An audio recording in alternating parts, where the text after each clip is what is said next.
He's dead, but his phone keeps calling me. Every message, every word was a living nightmare. On a cold night in 2016, Emily couldn't accept her best friend Sarah's death. Everyone said it was an accident, but Emily's heart knew something was wrong. Sarah was cheerful, full of life, but in the last few weeks, she had been acting strangely. She said someone was following her, watching her, and nights left her sleepless. That night, Emily sat in her room, the soft light and the sound of the breeze filling the space. Suddenly, her phone vibrated lightly. "Sarah, are you asleep?" At first, Emily thought it was a joke, but when she saw the number, her blood ran cold. It was Sarah's number, the one buried with her coffin. Emily tried to turn off the phone, but curiosity mixed with fear made her open the message. "They won't let me go." Her body trembled. She typed, "Who? Where?" A few seconds of silence, then the reply came, "You know." At 3 a.m., the phone vibrated again. "She is standing beside me." Emily looked around, the room empty. She pulled the curtain aside and looked outside. No shadow. The phone vibrated again. "Don't turn around." Emily spun around, but nothing was there. Only the light flickered. The next morning, the police arrived. The CCTV footage showed it. At 3 a.m., a figure stood still, holding a phone. No one could identify them. Emily knew these messages were not simple. The most terrifying thing, Sarah's coffin was open and the phone was gone. The report read, "Death was not an accident." Emily began examining Sarah's old phone, messages and photos. Every file, every message held hidden clues. Old photos showed someone standing behind Sarah, invisible to others. Some messages were sent after Sarah's death, according to the timestamps. The messages began with simple questions: "Are you asleep?"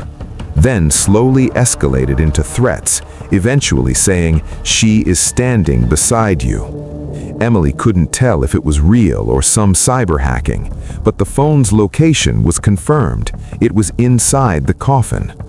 One night, Emily sought help from a cyber expert. They examined the phone. No hacking was found. Their report read, "No technical explanation. Phone is active. User deceased." Emily lost sleep. She just sat, waiting for every message. Some came with normal typing sounds, others with strange noises, like someone breathing beside her. Emily noticed each message ended with an odd symbol not written by Sarah, but the typing pattern matched her friend's. One day, a message came. "Are you really alone?" Emily looked. A photo arrived. In it, she saw herself sitting and someone standing behind Sarah's eyes. She wanted to scream, but no sound came. The phone vibrated. "Stay quiet if you want to survive." Every message clearly showed she was being watched. Emily realized this was not just cyber hacking, it was real. At night, the messages became denser. "I'm with you. Don't sleep. Do you see?" The typing continued, but no one was physically present. Emily knew every word cast a shadow of death. She decided to step outside just to look. In the dead silence of the night, no shadows appeared. The phone vibrated again. "Now look." Emily opened her eyes and saw a strange shadow in the backyard trees. It stared directly, unmoving, lifeless. Her fear escalated. The phone sent another message. "You wanted to know who?" Emily couldn't reply. The next day, police footage showed the same shadow standing still for a while that night.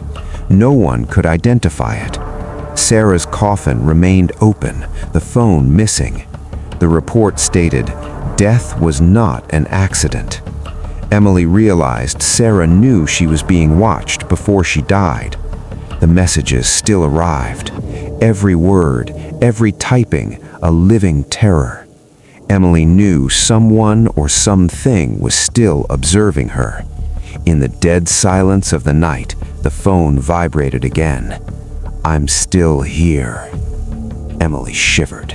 She opened her eyes to see a strange shadow dancing across the phone screen.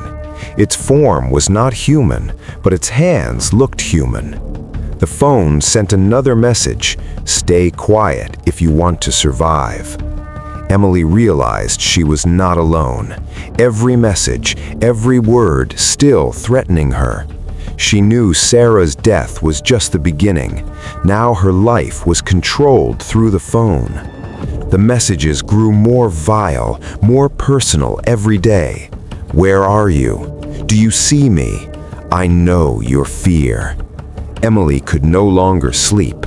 At night, every sound seemed to shake her soul. Another photo came through the phone. It showed someone standing in her room, but the room was empty. The phone sent another message: "Now stay quiet." Every message dragged her mind deeper into darkness. Emily realized the dead phone had opened a new reality where death was not the end and the phone was alive. She knew every message was testing her, amplifying her fear. The dark of night, the phone's glow, the sound of messages all merged into a living nightmare. Emily understood she was never alone again. The dead person's phone now controlled her life. Every message pulled her mind deeper into shadow. Emily knew this story would never end.